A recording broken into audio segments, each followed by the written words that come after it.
प्रिय विद्यार्थियों, आज बीए प्रथम वर्ष में हम ढोला मारूरा दूहा जो लौकिक लोक कथा काव्य है इस पर चर्चा करेंगे। ढोला मारूरा दूहा आदिकालीन लौकिक साहित्य की एक महत्वपूर्ण रचना है।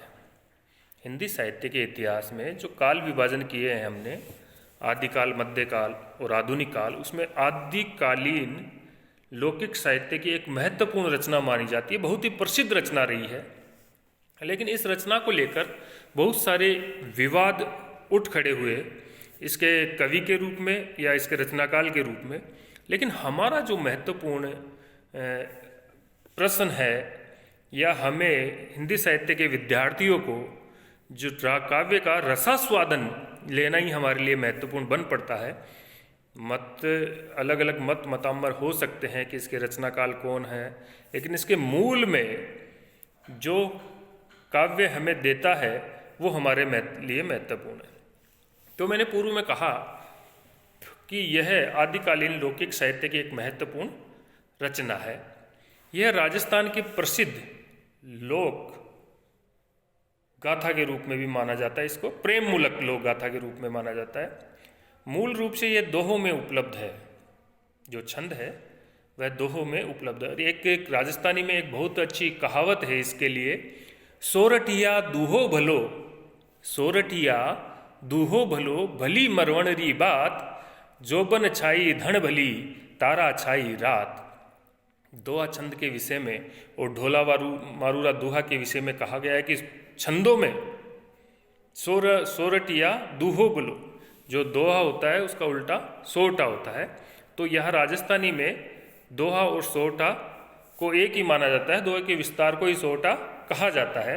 तो दोह में या छंदों में सोरठा सबसे उत्तम और श्रेष्ठ छंद है। और बातों में जो ढोला और मरवण की बात है, बातों में ढोला और मरवण की बात सबसे सर्वश्रेष्ठ मानी जाती है।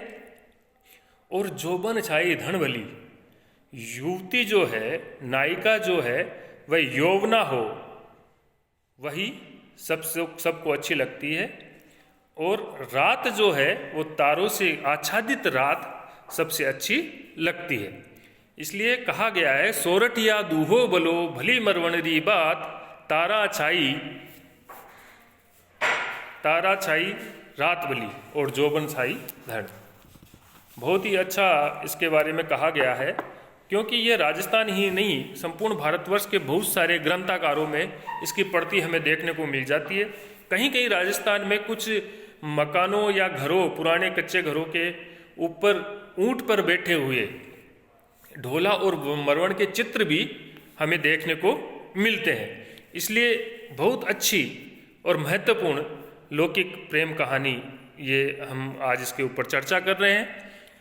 तो यह मूलतः दोहों में उपलब्ध है, और ये दोहे श्रृंगार रस की जो परंपरा आरंभ करते हैं वही आगे चलकर रीतिकालीन बिहारी के काव्य में प्रतिफलित हुई दिखाई देती है। इसके रचयिता व रचनाकाल के विषय में विद्वानों के अलग अलग मत है। मोतीलाल मेनारिया एवं हीरालाल माहेश्वरी के अनुसार इसके रचयिता कल्लोल कवि है।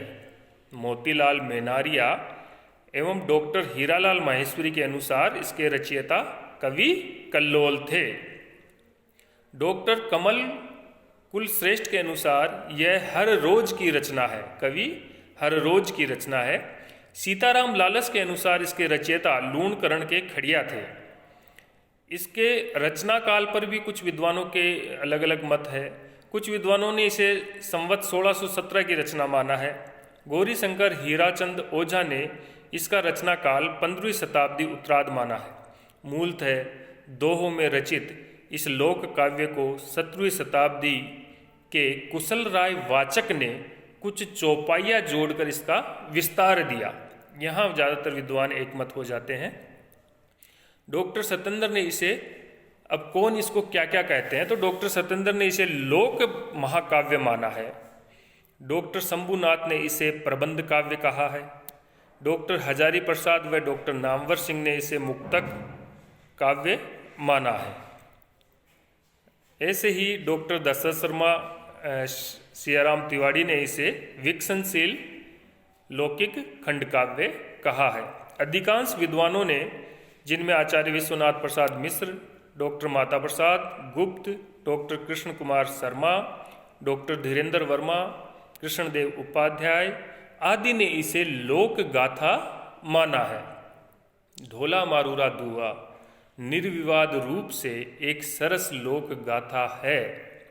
यह एक लोकप्रिय प्रेमाखान काव्य है। भले ही विद्वानों में इसके काव्य रूप को लेकर मतभेद रहा हो, किंतु लोक गाथा जैसी संज्ञा को लेकर किसी ने कोई आपत्ति नहीं उठाई है। लोक गाथा की जो विशेषताएं होती है वो सारी की सारी विशेषताएं ढोला मारूरा दोहा में हमें देखने को मिलती है। वे सभी विशेषताएं लोक गाथा में, जैसे कुछ महत्वपूर्ण विशेषताओं की चर्चा हम कर रहे हैं कि लोक गाथा का जो रचनाकार होता है वह अज्ञात होता है। इसमें भी रचनाकार के विषय में कोई ऑथेंटिक, कोई प्रमाणिक जानकारी अभी तक हमें प्राप्त नहीं हुई है। और लोक गाथा जो होती है वह गे तली हुई गाई जाती है, वह भी है। कृष्णदेव उपाध्याय के अनुसार ढोला मारूरा की जो गाथा है राजस्थान के से लेकर भोजपुरी प्रदेश तक अनेक रूपों में उपलब्ध होती है। इससे भी इसका लोक गाथा का रूप प्रमाणित हो जाता है।